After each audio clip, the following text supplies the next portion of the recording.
नहीं बेटा,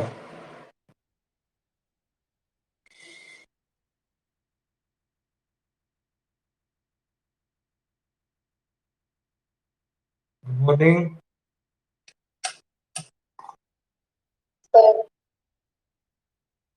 तो बेटा ये जो डिवीजन कर रहे हैं फर्स्ट चैप्टर का, ठीक है, हम अभी रिवीजन जो चैप्टर किए उनके रिवीजन करेंगे और साथ साथ जो मैं चैप्टर बता रहा था आपको 6 चैप्टर भी थोड़ा थोड़ा करते रहेंगे, एक एक क्वेश्चन करते रहेंगे, एक दो दो क्वेश्चन, ठीक है।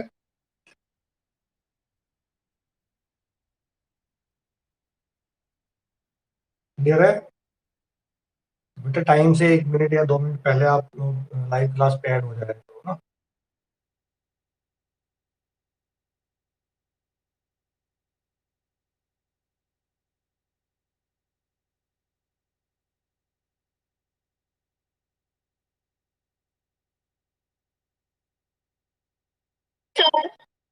Good morning.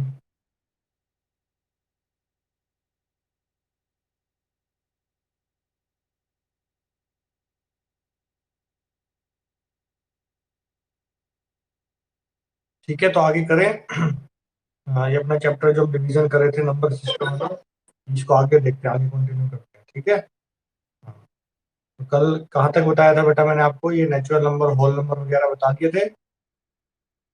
लास्ट टॉपिक, हाँ लास्ट टॉपिक क्या बताया था बताओ मुझे? ठीक है, होल नंबर। ये बहुत छोटी चीजें हैं जो कि आप काफी पीछे से पढ़ते आ रहे हो, ठीक है ना, तो ये आपको अच्छे से पता ही है। फिर भी मैंने आपको एक मीनिंग के साथ बता दिया है कि होल नंबर क्यों, उसको नाम होल ही क्यों डाला गया है। होल में यानी वो सारी चीजें आ जाती है, नेचुरल और अननेचुरल जो हमारे पास नंबर्स होते हैं ना, जैसे जीरो भी इंक्लूड कर लेते हैं उसमें, होल यानी कंप्लीट। क्लियर है? हाँ, तो उसके बाद फिर हम नंबर्स पढ़ लिए हमने, ये नंबर सिस्टम वाला चैप्टर है। फिर इन नंबर्स को हम जिस पे रिप्रेजेंट करते हैं उसको हम क्या बोलते हैं? नंबर लाइन बोलते हैं, फिर इंटीजर लाइन भी बोलते हैं। जिस पे हमारे जो है राइट साइड में पॉजिटिव इंटीजर होते हैं, लेफ्ट साइड में नेगेटिव, और बीच में होता है जीरो, न्यूट्रल जिसको हम बोलते हैं, ठीक है। ठीक है ना? हाँ, फिर आप इंटीजर लाइन पे कोई भी इंटीजर तो इजीली फाइंड कर सकते हो। फिर रेशनल नंबर्स आते हैं आपके पास। रेशनल नंबर्स क्या होते हैं, बता सकता है बेटा कोई? रेशनल नंबर्स क्या होते हैं हमारे पास?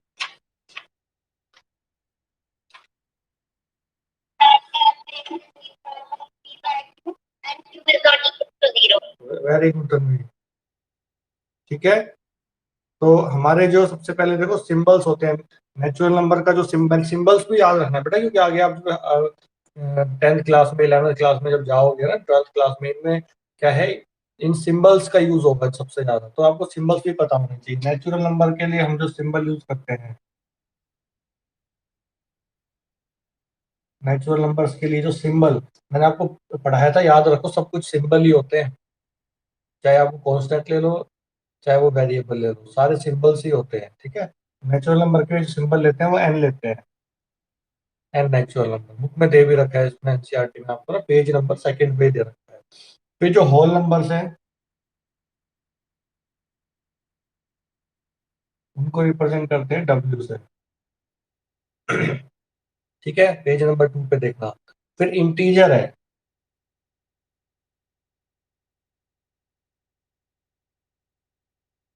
इंटीजर्स को मतलब ऐसा नहीं कि एन नेचुरल नंबर एन से स्टार्ट हो रहा है तो एन ले लेंगे डब्ल्यू से, तो सबको बेटा अलग अलग से डिनोट किया होता है। तो इंटीजर को हमारा आई से नहीं जेड से किया हुआ है जनरली। होना तो चाहिए था आई से ही, बट इसको जेड से डिनोट कर रखा है, दिखा है ना। देखो आप पेज नंबर 2 पे आपको दिए हुए हैं, तीनों सिंबल दे रखे हैं कि all integers denoted by the symbol Z. And ये जेड जो है comes from the German word है ये, विच मीन्स टू काउंट। ठीक है, ये बेटा छोटी छोटी चीजें सारी पढ़ा करो, इंटरेस्टिंग चीजें। सब्जेक्ट इंटरेस्टिंग तभी बनता है जब इनको हम इंटरेस्टेड बनाए, और कैसे बनेगा वो ये छोटी छोटी चीजें रीड करके, ठीक है ना। हाँ, तो उसके बाद हमारे पास आते हैं रेशनल नंबर्स। ठीक है, तो नंबर्स को दो कैटेगरी में बांटा गया है।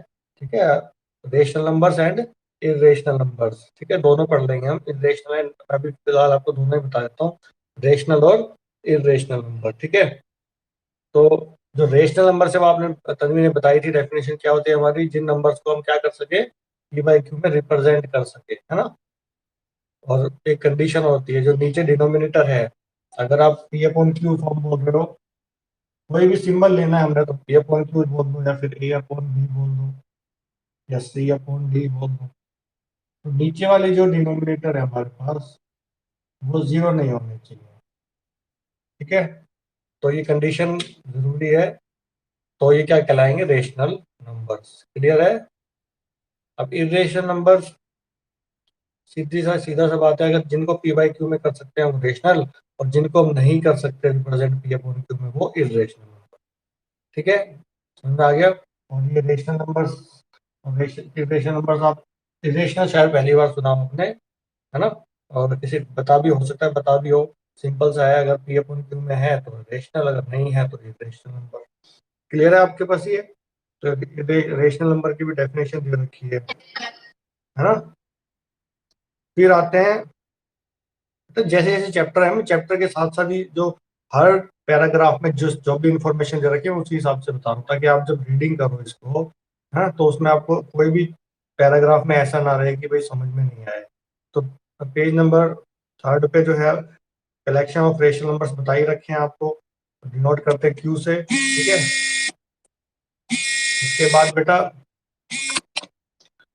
उसके बाद है आपके पास ये जो नेक्स्ट पैराग्राफ दे रखा है, उसकी डेफिनेशन दे रखी है, number R is called rational number if it can be written in the form of P upon Q. ठीक है, डेफिनेशन भी क्लियर हो गई, आपको एक कंडीशन भी दे रखी है, क्या is not equals to zero. ठीक है, अब उसके बाद आते हैं बेटा, unique representation of the form P upon Q, where P Q are the integers. For example 1/2, 2/4, 10/20। देखो ये आपको एग्जांपल दे रखा है, 1/2, है ना, 2/4, जो एग्जांपल में एज इट इज लिखता हूँ यहाँ पे, 10/20, 25/50, है ना। क्लियर है इतना। और एक और है लास्ट में, 47/90। देखो, ये बीच में इक्वल लगे हैं बेटा, आप हमेशा आपका ध्यान जो है ना मैथमेटिक्स में इक्वल पे जाना चाहिए, ध्यान रखो। इक्वल है यानी 1/2 = 2/4। इक्वल कैसे है, अभी सोचिए, तो यहाँ पे 1 है, यहाँ पे 2 है, यहाँ पे 2 है, यहाँ पे 4 है। इक्वल कैसे है, देखो, ये सिंपलेस्ट फॉर्म है, इसको आप और नहीं कट कर सकते, लेकिन ये सिंपलेस्ट फॉर्म नहीं है। जब इसको कट करोगे तो ये क्या आंसर आएगा आपके पास, इसका 1/2, इसका इसका भी कट करोगे तो 1/2, इसको भी कट करोगे तो 1/2, इसको भी कट करोगे तो 1/2।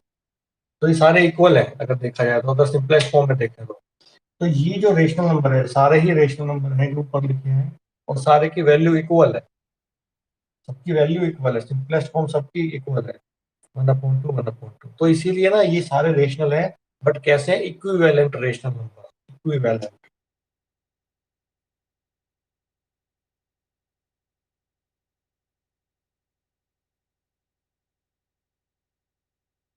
इक्विवेलेंट रेशनल नंबर समझ में आ गया। तो लिखा भी हुआ है, these are equivalent rational numbers और फ्रैक्शंस। ठीक है ना, फ्रैक्शंस भी बोल सकते हो, फ्रैक्शन ही तो होती है न्यूमरेटर अपॉन डिनोमिनेटर। समझ में आ गया बेटा ये था टॉपिक, इसमें कोई डाउट है तो बताओ। हाँ, तो देखो, अब जो हमारे पास टाइम है, तो हम इतने इतने अच्छे से, इतने स्लो स्लो पढ़ेंगे, इतना स्लो काम करेंगे, ताकि स्लो में आपको एक एक चीज अच्छे से समझना है, कोई चीज छूटे नहीं। हम 1% भी ऐसा नहीं करेंगे कि 1% कोई लाइन छूट जाए, कोई नॉलेज छूट जाए हमसे, कोई बात छूट जाए। ठीक है ना। हाँ, अब आगे देखते हैं इसमें क्या बता रखा है। अब आते हैं आपके पास कोप्राइम। कोप्राइम क्या होते हैं सुनो। ठीक है ना, इसमें साफ साफ लिखा है, when we represent p upon q on the number line, we assume that q is not equal to p and q have no common factor other than 1, that is p and q are co-prime. So the number line among the infinitely many fractions equivalent to 1/2, we will choose 1/2 to represent all of them. हाँ, अब इसका meaning देखो क्या है। जो हमारे पास जो है ना रेशनल नंबर है पी और क्यू, वो क्या होने चाहिए, कोप्राइम होने चाहिए।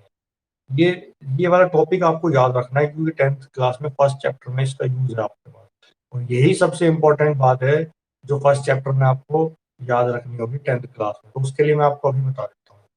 देखो, रेशनल नंबर्स में हमेशा जो पी और क्यू होते हैं हमारे, पी अपॉन क्यू जो हमारे पास रेशनल फॉर्म होती है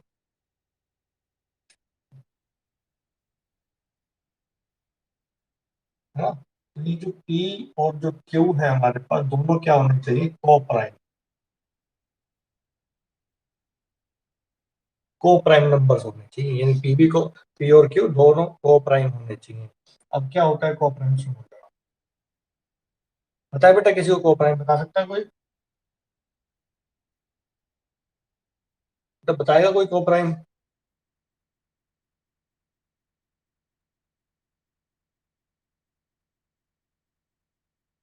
बेटा को प्राइम किसी को नहीं पता है, खुशी, महक, समीक्षा, तो बताओ भाई। बेटा नहीं पता है तो कोई बात।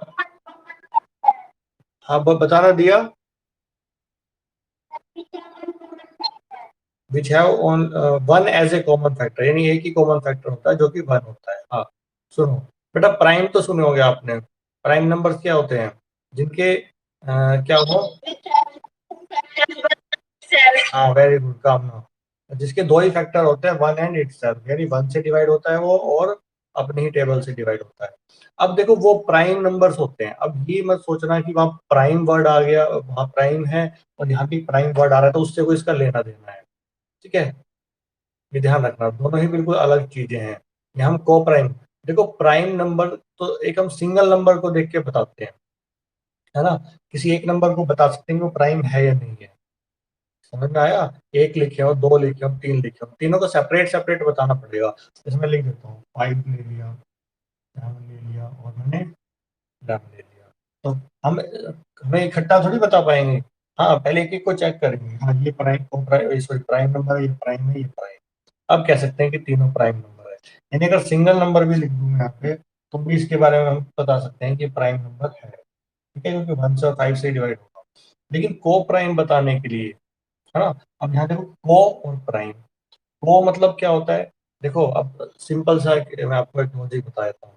अब आप हो और आपके फ्रेंड है, ठीक है, अभी आप सपोज अकेले हो, तो को मतलब क्या होता है, हमें किसी का साथ चाहिए होता है, जैसे मैं बोलूँ कोऑपरेट करो आप किसी के, तो कोऑपरेट किसके साथ करोगे, आपका कोई फ्रेंड है या कोई फैमिली मेंबर है जो भी है, तो कम से कम आपके अलावा एक और मेंबर होना चाहिए ना जिसके साथ आप कोऑपरेट करोगे। तो कोऑपरेट करने के लिए कम से कम दो मेंबर तो हो, और आप कोऑपरेट तो कितने बंदों के साथ भी कर सकते हो, यानी कम से कम दो होने चाहिए। अकेला आदमी किससे कोऑपरेट करेगा, खुद से थोड़ी करेगा, ठीक है। तो कोऑपरेट मतलब कम से कम दो बंदे चाहिए, और या दो से ज्यादा, तब हम लोग कोऑपरेट वर्ड यूज कर सकते हैं। तो यहाँ वही है को प्राइम, को प्राइम के लिए कम से कम दो नंबर्स तो चाहिए जिनके बारे में बता सके हाँ भाई ये दोनों को प्राइम है। सिंगल नंबर को लेके हम प्राइम बता सकते हैं, को प्राइम थोड़ी बता सकते हैं, ठीक है। तो यहाँ को प्राइम दो ही हो गए, पी और क्यू दो हो गए। अब मैं आपको बताता हूँ को प्राइम क्या होते हैं, तो कम से कम पहले समझ में आना चाहिए, दो या दो से ज्यादा के बारे में बात हो रही है, ठीक है। तो मैंने 5 लिया और एक लिया 7, है ना, क्लियर है। जैसे मैंने 5/7 ले लिया एक रिएक्शन, जिसमें पी तो 5 है और क्यू 7 है ना। तो अब इनमें देखो 5 और 7 दोनों किस टेबल में आ रहे हैं, सिर्फ और सिर्फ वन की टेबल में आ रहे हैं। वन क्या है इनका कॉमन फैक्टर, वन क्या है इनका कॉमन फैक्टर, यानी वन की टेबल में आ रहा हुआ, ये किसी टेबल में नहीं आ रहा है। अब आप देखो ये किसी से कट भी नहीं रहे हैं, वन पे ही काट सकते हैं, 1 5 से 5, 1 7 से 7, फिर से 5/7 आए। यानी को प्राइम नंबर्स वो हो गए बेटा जिनमें कॉमन फैक्टर क्या हो, ओनली वन, और कम से कम कितने चाहिए, दो चाहिए कम से कम। कम से कम कितने होने चाहिए बेटा आपके पास, दो होने चाहिए, क्लियर है, दो या दो से ज्यादा। हाँ अब जैसे मैं यहाँ पे लिख देता हूँ, यहाँ पे 3 नंबर दे देते हैं, अच्छा, हाँ, अब ये ध्यान रखना, ये इक्विवेलेंट रेशनल नंबर है, तो इनकी जो सिंपलेस्ट फॉर्म है 1/2 है, और ये रेशनल फॉर्म है, इसकी रेशनल फॉर्म एक्चुअल ये है, ये इक्विवेलेंट फॉर्म है, इक्विवेलेंट रेशनल नंबर है। तो अब ये देखो, अगर हमें नंबर लाइन पे दिखाने हैं, उसमें उसमें भी एक जो है ना पैराग्राफ में एक लाइन कर रखी है, वो ये है कि अगर आपको नंबर लाइन पे दिखाना है किसी भी रेशनल नंबर को, है ना, तो ये अलग अलग रेशनल नंबर नहीं है, इनकी सिंपलेस्ट फॉर्म कौन सी है, 1/2। तो 1/2 कहाँ जाएगा, 1 और सॉरी 0 और 1 के बीच में आ जाएगा। तो जो इन सब की जो रेशनल फॉर्म है वो यही है, यानी सब यही है, 1/2, 2/4, उसकी लोकेशन यहीं पे है नंबर लाइन पे, और 10/25, यानी सबकी यहीं पे है लोकेशन। तो सब अलग अलग जगह थोड़ी मिलेंगे, क्योंकि इक्विवेलेंट रेशनल नंबर है, एक एक बराबर है वैल्यू, तो वैल्यू बराबर है तो एक ही जगह मिलेंगे ना सभी। क्लियर है चीजें? अब और मैं एग्जांपल दे देता हूँ, जैसे मैंने अब ले लिया 11, 17 और 23, ये मैंने 3 नंबर लिए हैं, है ना। तो 23 नहीं लेता हूँ, यहाँ पे ले लेते हैं हम 22 ले लेते हैं, है ना। हाँ, अब देखो तीनों में बताना है कि तीनों को प्राइम है, तीनों को प्राइम है, बताओ मुझे। देखो ये 11 है, 17 है, 22। अब ऐसी कोई टेबल है जिसमें तीनों आ रहे हो, बताओ मुझे। हाँ, ये दोनों तो 11 के टेबल में आ रहे हैं, ये दोनों तो 11 के टेबल में आ रहे हैं, बट अगर 11 में आ रहा है तो ये छूट जाता है, तो तीनों तो को प्राइम नहीं हुए, क्योंकि तीनों आने चाहिए, मैंने बताया ना, यहाँ 3 नंबर है तो तीनों ही आने चाहिए, तो तीनों को प्राइम नंबर नहीं है, क्योंकि तीनों में कॉमन फैक्टर जो है क्या है, सॉरी, ये जो है ना, तीनों तीनों है को प्राइम नंबर हो गए, क्योंकि ना इनमें वन वन की टेबल में तीनों आ रहे हैं, तीनों जो है ना 1 की टेबल में आ रहे हैं, ये ठीक है। हाँ, तीनों जो है 1 की टेबल में आ रहे हैं, लेकिन कोई एक ऐसी टेबल नहीं है जिसमें ये तीनों 1 के अलावा आ रहे हैं, है ना। क्लियर है चीजें? अगर अब मैं बात करूँ 11 की और खाली 22 की, हाँ, तो ये 1 की टेबल में भी आ रहे हैं, और साथ साथ 11 की टेबल में भी आ रहे हैं, तो ये दोनों क्या हुए, को प्राइम नहीं हुए, क्योंकि ये 1 के अलावा 11 की टेबल में भी आ रहे हैं, और ये तीनों कैसे हैं, को प्राइम नंबर, क्योंकि ये 1 की टेबल में आ रहे हैं तीनों, इसके अलावा तीनों किसी टेबल में नहीं आ रहे हैं। हाँ, हालांकि ये दोनों आ रहे हैं, लेकिन दोनों की बात ही नहीं हो रही, बात तो हो रही है तीनों, तीनों में पूछा है मैंने। अगर 11 और 20 में पूछते हैं तो हाँ, ये को प्राइम नंबर नहीं है, क्योंकि 1 की टेबल में आते आते हैं, और उसके अलावा 11 में भी आ रहे हैं। क्लियर है, बताओ। और को प्राइम नंबर में ये जरूरी नहीं है कि जो हम नंबर लें कि वो प्राइम नंबर होना चाहिए, मैंने कहा प्राइम नंबर को अलग रखो बिल्कुल, वो प्राइम जब पढ़ रहे हैं तो प्राइम नंबर को बिल्कुल अलग रखो। इसी में यहाँ पे 6 ले लिया, 9 ले लिया, और मैंने 50 ले लिया। अब आप चेक करो, मैं इसलिए बता रहा हूँ क्योंकि मैंने पिछले क्वेश्चन में जो है ना प्राइम नंबर भी लिए थे और कंपोजिट नंबर भी लिए। कंपोजिट तो पता ही है ना, जिनके मोर देन 2 फैक्टर हो, वो कंपोजिट होते हैं। अब ये देखो, ये कंपोजिट है, ये कंपोजिट है, ये भी कंपोजिट है, मैंने तीनों कंपोजिट लिए। अब तीनों बताओ किसी टेबल में आ रहे हैं, ये तीनों आ रहे हैं ना, तो 1 में भी आ रहे हैं, हाँ, तो ये तीनों को प्राइम होंगे। हाँ, अब मैंने क्या ले लिया, अब मैं यहाँ 15 की जगह ले लेता हूँ बेटा 16। अब ये अभी भी तीनों मैंने कंपोजिट ही लिए हैं, तो आप बताओ ये तीनों किसी सेम टेबल में आ रहे हैं, नहीं आ रहे हैं, तो ये कैसे हो गए, को प्राइम। ठीक है, हाँ, अब मैं 15 की जगह कोई प्राइम नंबर ले लेता हूँ, मैंने लिया प्राइम नंबर, सपोज 31 ले लेते हैं। अब ये बेटा मैंने कहा है नंबर्स कुछ भी हो सकते हैं, वो कंपोजिट भी हो सकते हैं और प्राइम भी हो सकते हैं, पर हमें तो को प्राइम की डेफिनेशन को फॉलो करना है, यानी जितने भी नंबर हमें दिए गए हैं उनमें सिर्फ 1 की टेबल जो है कॉमन होनी चाहिए। और बताओ तीनों किस टेबल में आ रहे हैं। हाँ, ठीक है, तो 1 की टेबल में आ रहे हैं, इसके अलावा नहीं आ रहे, तो तीनों क्या होंगे, को प्राइम नंबर हो गए। क्लियर है ना।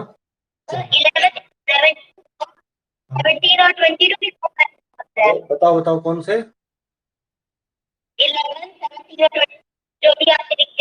11, 17 और 22।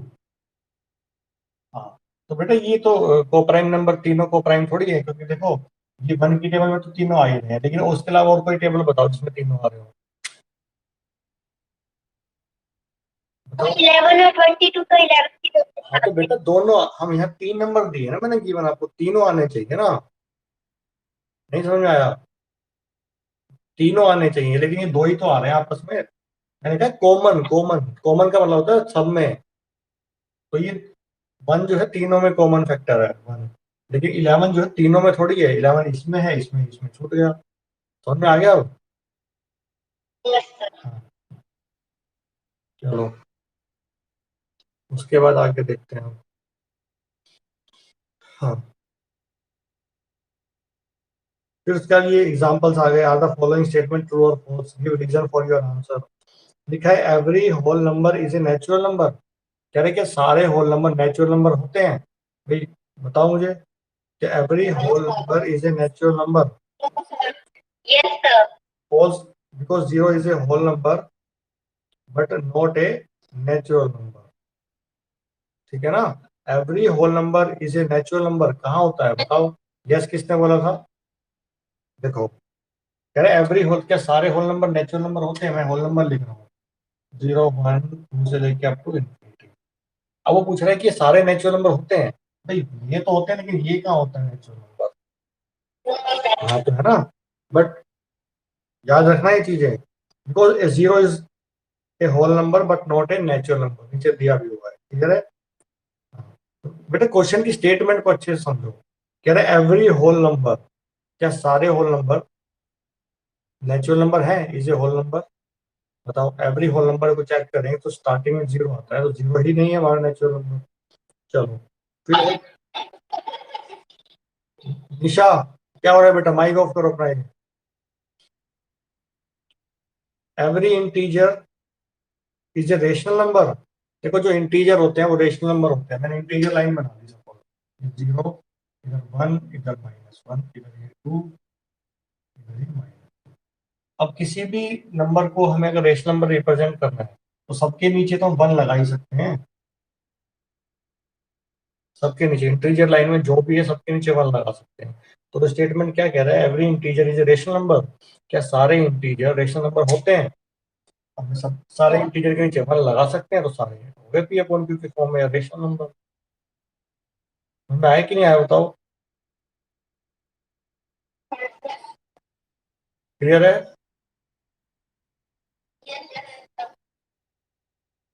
हाँ चलो आगे देखते हैं। देखो जैसे इसमें दिया भी हुआ है, अगर एवरी इंटीजर m है तो उसको हम m अपॉन 1 लिख सकते हैं, so it is a rational number, किसी के नीचे 1 लगा सकते हैं, है ना? फिर कह रहा है every rational number is an integer. नहीं भाई, एवरी इंटीजर, जैसे कि मैंने लिखा 3/5, ये रेशनल तो है बट इंटीजर कहाँ है? इंटीजर तो नहीं है। इंटीजर तो अपने कंप्लीट नंबर्स होते हैं, पॉजिटिव नेगेटिव, है ना? पॉजिटिव नेगेटिव नंबर्स होते हैं, तो ये फॉल्स हो जाएगा आपका। क्लियर है? तो एक एक चीज को अच्छे से समझ के चलो, चाहे वो इजी लग रही हो चाहे वो पहले से कर रखी हो, लेकिन उसको जितनी बार आप अच्छे से सुनोगे, हो सकता है हर बार कुछ एक वर्ड या एक कुछ नया नॉलेज जो है आपको गेन हो। ठीक है, समझ में आएगी कुछ ना कुछ चीजें। फिर लिखा है find 5 rational numbers between 1 and 2। Find 5 rational number. अब ये क्वेश्चन तो आपने काफी किए हैं, 7th क्लास से करते आ रहे हो, 7th में किए, 8th में भी काफी क्वेश्चन है ये वाले, है ना? बहुत सारे क्वेश्चन कर चुके हो इस टाइप के, तो क्लियर है? तो इसका एक मेथड है, जैसे 1 और 2 की बात कर रहा है, मैं आपको एक शॉर्टकट मेथड बताता हूँ। बहुत इजी है लेकिन थोड़ा सा बड़ा है वो मेथड, उसका सॉल्यूशन थोड़ा सा बड़ा जाता है। ठीक है? हाँ। तो देखो इसमें कैसे कर रखा है, कैसे करना है। पहला जो मेथड है, 1 और 2 के बीच में जो रेशनल नंबर ढूंढने हैं हमें, उसमें लिखा है फाइंड 5 रेशनल नंबर, 1 एंड 2 के बीच में। तो सिंपल सा है, देखो किसी के भी बीच का नंबर ढूंढना होता है। जैसे मैं आपको एक छोटा सा एग्जांपल देता हूँ। एक मेरे पास 7 है और एक 8 है। एक 7 एक 9 लेते हैं, चलो, है ना? इनके बीच का एक नंबर बताओ मुझे, क्या आ सकता है इनके बीच का एक रेशनल? 7 और 9 दोनों रेशनल नंबर है क्योंकि इनके बीच 1 लगा सकते हैं। तो इनके बीच में मुझे एक रेशनल नंबर बताना। एक आ गया। अब ये ढूंढा कैसे? सुनो, बहुत सिंपल मेथड है। बहुत सिंपल मेथड मैं बता देता हूँ। हमने क्या करना है, इनके बीच का नंबर ढूंढना है। तो 7 ये लिखा मैंने और 9 इधर लिखा, इनके बीच का जगह खाली छोड़ दी ताकि वो नंबर आ जाए यहाँ पे। क्या करना है, इन दोनों को ऐड कर दो, 7 प्लस 9 जो इसके साथ के हैं, बीच वाला जो नंबर है ऐड करके उसको डिवाइड कर दो 2 से, यानी हाफ कर दो, आधा कर दो। तो देखो 7 7 9 16 अपॉन 2, और ये 9 और 7, और ये कट हो जाएगा, कितना आ जाएगा 8। आ गया ना, आपने खुद 8 बताया था। क्लियर है? हाँ, तो आपको किसी भी नंबर्स के बीच का अगर कोई रेशनल नंबर निकालना तो उन दोनों को ऐड करके डिवाइड बाय 2 कर दो। तो वो थोड़ा सा मेथड इजी है बट थोड़ा सा लंबा पड़ेगा। तो क्या करना है, इनके बीच का रेशनल नंबर निकालना है। तो हम क्या करेंगे, ऐड 1 एंड 2 एंड देन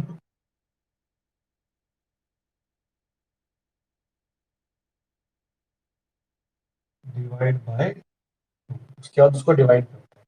तो 1 प्लस 2 अपॉन में 2, तो ये हो गया 3 अपॉन 2, यानी 1 कोमा 3 अपॉन 2 और 2, यानी एक नंबर इनके बीच का तो आ गया। थ्री रेशनल नंबर पूछो इनके बीच में। अब तो वही बता रहा हूँ बेटा, आगे पहले शुरू तो लो, पूरा सुनो जरा एक बार। अभी तो एक ही रेशनल नंबर आया है, हमने तो उसमें 5 पूछे हैं। तो अब क्या करना है सुनो, अब 3 नंबर हो गया आपके पास। किसने पूछा था ये, किसने पूछा था भाई ये? हाँ, काम ना देखो इधर, अभी 2 थे। कामना तुम्हें तुम्हें बताना, ठीक है। अभी 2 नंबर थे हमारे पास, तो उनके बीच में ढूंढने के लिए हमने क्या किया था, उनको दोनों को ऐड करके डिवाइड बाय 2 किया था। हाँ, तो वही प्रोसेस दोबारा रिपीट करना है। अभी हम तो इन दोनों को बीच का ढूंढना है ना, तो एक तो ये आ गया। अब इन दोनों को ऐड करके डिवाइड बाय 2 करते हैं, तो इन दोनों के बीच में ही तो आएगा, है ना, यहाँ आएगा, और वो इन दोनों के बीच का ही तो कहलाएगा 1 और 2 के। तो क्या करना, अब इन दोनों को ले लो तो इनके बीच का आएगा, इन दोनों को ले लो तो इनके बीच का आएगा, है ना। ये 1 हो गया, 1 मैं जगह छोड़ रहा हूँ, इसमें ऐड कर रहा हूँ, 1 प्लस 3/2, फिर ये 3/2 तो है यहाँ पे, और फिर ये 2 भी है यहाँ पे। इन दोनों को ऐड करके एक बीच में नया नंबर आएगा, वो मैंने यहाँ लिख दिया, और फिर डिवाइड बाय 2 भी करना है ना। तो पहले एलसीएम ले लेंगे ऊपर ऊपर, 1, एलसीएम कितना आएगा 2, हो जाएगा 2 प्लस 3 अपॉन में 2, और ये तो था ही आपके पास, 2 प्लस 3 5/2, 1 5/2, और इस 2 के नीचे 1 लगा देंगे क्योंकि सॉल्व करना है तो, और ये हो गया 3/2, और ये 2। अब इसको सिंपलेस्ट फॉर्म में लिखेंगे, तो 5/2 इंटू 1/2, और ये हो गया 3/2, और ये 2 तो साथ साथ चलेगा। 5 इंटू 1 5 और 2 टू जा 4, यानी कितना आ गया 5/4 आ गए ना। 2 और 1 के बीच में 2 नंबर आ गए। हाँ, अब इसी तरीके से इन दोनों को ले लो चाहे तो, इन दोनों को लेके ऐड करके डिवाइड बाय 2 करोगे तो इनके इनके बीच का आ जाएगा। इन दोनों को लोगे तो इनको ऐड करके डिवाइड बाय 2 करोगे, इनके बीच का आ जाएगा। इस तरह से हर बार एक एक नंबर एक्स्ट्रा मिलता चला जाएगा। समझ में आ गया? हाँ, मतलब हर बार जो है ना, एक मैंने बताया मेथड इजी है, ऐड करके डिवाइड बाय 2 करते हैं। क्या बेटा? हाँ बेटा, वो दूसरा मेथड है, वो मेथड दूसरा है आपके पास। ये थोड़ा डिफरेंट मेथड है, मेथड इजी बट थोड़ा लॉन्ग मेथड पड़ेगा आपको। ठीक है, समझ में आया कि नहीं? हाँ, तो जो दूसरा मेथड है वो एग्जांपल में दे रखा है। सॉल्यूशन नंबर 2 देखो इनका क्या है। The other option is to find all the 5 rational number in 1 step. लिखा है साफ साफ, लिखा है ना, पढ़ रहे हो? हाँ, यानी 1 स्टेप में सब आ जाएंगे। Since we want 5 numbers, we write 1 and 2 as rational number with denominator 5 + 1, जो अभी आपने बताया एक एक्स्ट्रा ऐड करके। ये 5 ढूंढने तो 5 + 1 कर दिया, 6 हो गया, है ना। तो फिर हम क्या करेंगे, 1 को और 2 को 6 से मल्टीप्लाई और डिवाइड करवाएंगे, और उनके बीच के आप ये देखोगे कि 5 रेशनल नंबर्स आ जाएंगे। मैं बताता हूँ कैसे, सेकंड मेथड क्या है, ये भी इजी है, इतना मुश्किल नहीं है।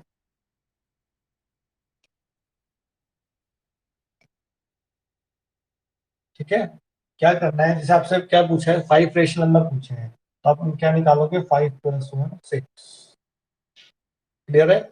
उसके बाद आप ये 1 को लिख सकते हैं 1/1 एंड अगर इसको रेशनल में लेके आएंगे 2/1 रेशनल में। अब ये जो 6 आया, 6 मल्टीप्लाई कराएंगे न्यूमरेटर डिनोमिनेटर, न्यूमरेटर डिनोमिनेटर दोनों के, 6 × 1 और 6 × 1 इनसे मल्टीप्लाई एंड 6 × 2 अपॉन में 6 × 1 ही नीचे वाला, तो ये हो गया 6/6 जो कि 1 ही है, 1 का इक्विवेलेंट है। ठीक है, एंड हो गया 12/6 जो कि 2 का इक्विवेलेंट है। ठीक है, अब आप देखो 6 नीचे के डिनोमिनेटर, बेटा बेसिकली हमारा जो मेन मोटिव होता है ये करने का वो ये होता है कि हमें किसी तरह डिनोमिनेटर को सेम बनाना होता है। ठीक है, डिनोमिनेटर हमारे सेम बन चुके हैं 6 तो अब देखो 6 से और 12 के बीच में तो बहुत सारे नंबर आ जाएंगे। 6/6 ये 1 ही है, ये 1 ही मान के चलो आप। ठीक है, और उसके बाद आ जाएगा 7/6, उसके बाद आ जाएगा 8/6,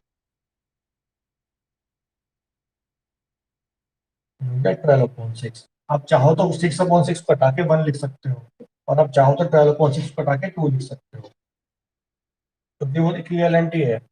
तो कितने नंबर आ गए आप देखो, आप ये कितने आ गए, 1 2 5 आ गए, समझ में आ गया। तो ये दोनों मेथड है, दोनों मेथड याद रखने हैं, कभी कभार ये मेथड भूल जाते हो आप, तो आपको क्या काम आएगा बेटा, वो दूसरे वाला मेथड जो मैंने बताया ना आपको, जिसमें दोनों को ऐड करके और डिवाइड बाय 2 कर दोगे तो उनके बीच का नंबर आ जाएगा। ठीक है, क्लियर है ना। बोलो, हाँ बोलो, अभी कौन कौन बोल रहा है, खुशी। हाँ देख लो एक बार, हमें 1 और 2 के बीच में निकालना है। ठीक है, तो हम क्या करेंगे, दोनों को ऐड कर लेंगे, 1 + 2, इन दोनों के बीच में निकालना है तो इन दोनों को ऐड कर लेंगे और डिवाइड में लगा देंगे 2 दोनों के कंप्लीट के, तो ये कितना आ जाएगा आपके पास, 3/2, यानी इनके बीच का नंबर आ गया, एक तो आ गया 1, 3/2 और ये 2। क्लियर है। अब हमें इनके बीच का ही निकालना है बेसिकली, तो आप चाहे इन दोनों को लोगे आप सेम प्रोसेस के लिए तो इन दोनों के बीच में आएगा नंबर यहाँ पे, इन दोनों को लोगे तो इनके बीच में आएगा यहाँ पे, है ना। तो भाई अब बताओ खुशी, तुम बताओ कौन से 2 नंबर लें, उन्हीं के बीच में निकालना है, बताओ। हाँ ये देखो, हम पहले इनको ऐड कर लेते हैं अलग से, 2 + 3/2, इसके नीचे 1 लगा लेंगे और डिवाइड में पूरे के नीचे क्या लगाना है, 2 लगाना है ना, ऐड करके इन दोनों को ऐड किया, पूरे के नीचे डिवाइड में 2 लगाया, तो ऊपर देखो एलसीएम कितना आ जाएगा, 2 आ जाएगा, और 2 यहाँ पे करेंगे तो 4 हो जाएगा और ये आ जाएगा 3, तो पूरे के नीचे तो 2 है, इक्वल्स टू 7/2 और कंप्लीट के नीचे 2। अब इसको सोल्व कैसे करते हैं, ये फ्रैक्शन का भी ऊपर न्यूमरेटर में भी फ्रैक्शन हो रहा है तो डिनोमिनेटर को भी फ्रैक्शन में लेना पड़ेगा, है ना, ये ध्यान रखना, मैं यहाँ लिख देता हूँ। चलो ये हमारे पास आएगा 7/2 और ये कंप्लीट के नीचे 2 था, ये न्यूमरेटर है हमारा, ये डिनोमिनेटर है, तो न्यूमरेटर भी फ्रैक्शन में है तो डिनोमिनेटर को भी फ्रैक्शन में लिखो। फिर ये 7/2 है, जब इसको सोल्व करते हैं तो डिनोमिनेटर जाके मल्टीप्लाई में जाता है, बट क्या हो जाता है, रेसिप्रोकल हो जाता है, मल्टीप्लाई कर दो, 7 × 7/4, यानी इन दोनों के बीच का जो नंबर आया 7/4 आया था, लिख देंगे 1/2, 7/4 और ये 2 आ गया ना, इन दोनों के बीच में आ गया ये, खुशी समझ में आ गया। अब तो नहीं है कोई डाउट, तो आगे चले फिर, चैप्टर 6 में है बोलो। कोइंसिडेंट लाइंस क्या होती है।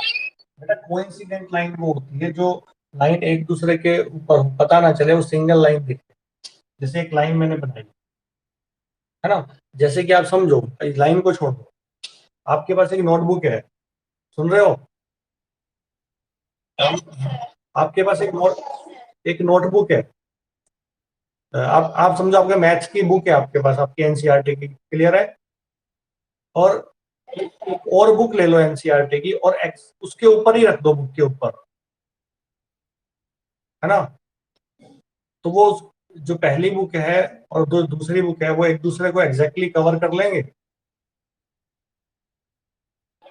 है ना। और टॉप व्यू देखने से आपको कैसा लगेगा कि सिंगल एक ही बुक है रखी हुई है ना।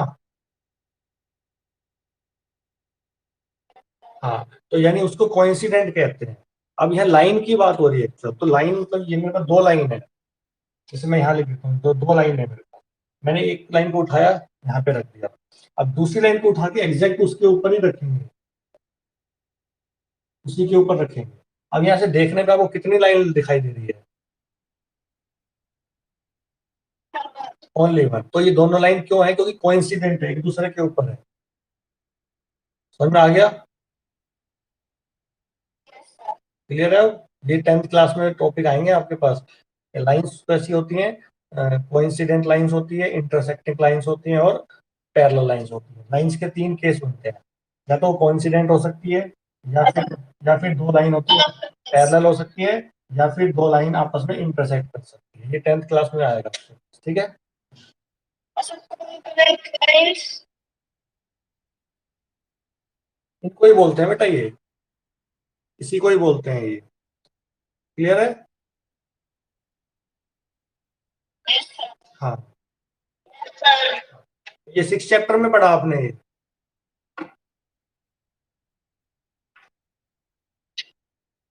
सामना भाई सारी है, आपने कहा 6 चैप्टर में पढ़ा है ये। हमारे सीटीएस की मैथ्स की मीटिंग चल रही थी, जब उनके सर समझा रहे थे, जब वहां देखा था। अच्छा अच्छा, चलो ठीक है, एक्स्ट्रा क्लासेस किया करो, अटेंड किया करो, अच्छी बात है। तो अभी तक ये रेशनल नंबर जो फाइंड करने हैं, इनमें कोई डाउट तो नहीं है दोनों मेथड से? हाँ, तो जैसे भी हम थोड़ा थोड़ा करके रिवीजन कर रहे हैं, तो ये ध्यान रखना है कि अच्छे से रिवीजन करना है, और जो टॉपिक है वो समझ में नहीं आया तो पूछ लेना है। लाइव क्लास का यही फायदा है कि आप साथ साथ पूछ सकते हो, तो ये आपके डाउट्स क्लियर हो जाते हैं इसी क्लास में हो जाते हैं। क्लियर है? और मैंने कहा था बेटा, आपके जो बाकी फ्रेंड्स हैं, सर्कल है जो आपका, आप उनसे कॉन्टेक्ट करो, उनको बताओ कि क्लासेस रेगुलर अटेंड करें, क्योंकि अभी बच्चे ढूंढ नहीं रहे हैं। सिर्फ 23 बच्चे हैं जो अभी ऑनलाइन है, बाकी उनको बताओ बेटा, आप लोग टच में होंगे उनके, ठीक है ना। क्योंकि अगर आप A1 की भी स्ट्रेंथ देखते हो तो वो भी काफी है, तो वो भी बच्चे सारे नहीं जुड़ रहे हैं। क्लियर है?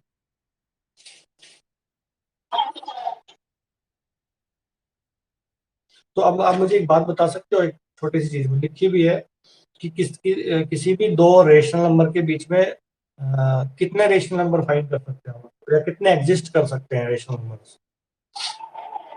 हाँ, सर इनफाइनाइट लिमिट। हाँ, इनफाइनाइट, इन्फिनिटी नहीं, इनफाइनाइट, ठीक है, इनफाइनाइट, ठीक है। तो अब आपको ये एक्सरसाइज है, ये आपको खुद से सॉल्व करनी है, क्योंकि हम यहाँ पे रिवीजन कर रहे हैं, है ना। तो अगर इस एक्सरसाइज में अगर आपको कोई डाउट आता है तो मुझे आप बता दो। क्लियर है? अगर एक्सरसाइज में कोई डाउट आता है इस चैप्टर, इस क्वेश्चन में, फर्स्ट एक्सरसाइज में, ठीक है, तो आप मेरे को पूछ लेना, ठीक है। डाउट की क्लासेस कल हम ले लेंगे अगर कुछ होगा। ओके, तो अच्छे से इसको पढ़ना, स्टार्टिंग से जितना भी थियोरेटिकल पार्ट है उसको रीड जरूर करना। जो मैंने जैसे जैसे कराया वो तो ठीक है, लेकिन खुद से भी एक बार रीड कर लेना इसको, एक एक लाइन बाय लाइन रीड करना, और जो भी लाइन समझ में ना आए कल मुझसे पूछना, ठीक है बेटा।